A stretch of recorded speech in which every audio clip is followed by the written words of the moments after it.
Abortion and slavery are companions. Spirit Life!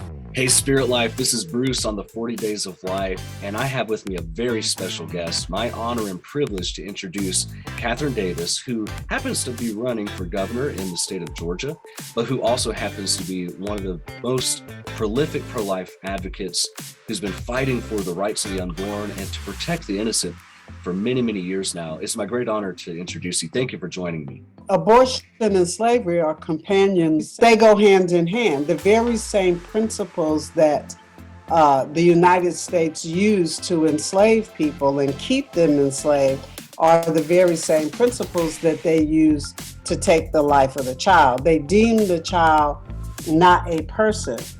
They deem the slave property, not a person.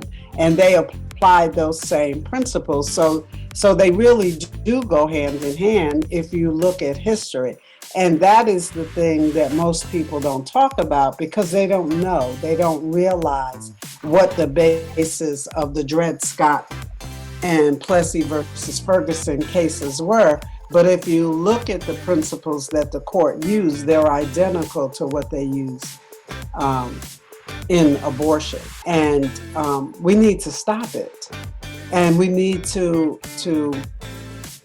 take affirmative steps to transition the culture away from devaluing life, because the devaluing life has now spilled into every area that we look at in this nation. You know, you have young people who will just as soon shoot you in the street as talk to you. You have people who will beat, stab, shoot, run over with cars, people, because they do not appreciate the value of life.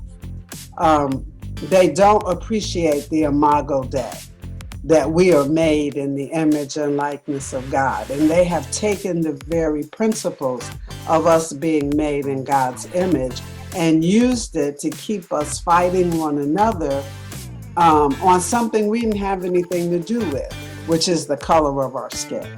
And so at some point, we have to be deliberate in transitioning the culture away from this idea that taking the life of the child in the womb, which is supposed to be the safest place you could ever be, that it's okay. It's not okay, but it's going to take some time for us to transition the women of childbearing age away from the notion that it's okay to take the life of their baby.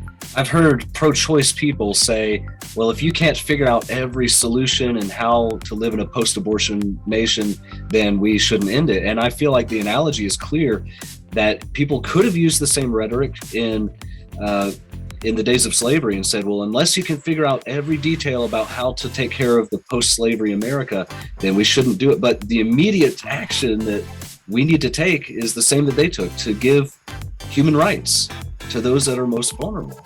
And it's not the government's role to take care of every facet of human life. We have responsibility for ourselves.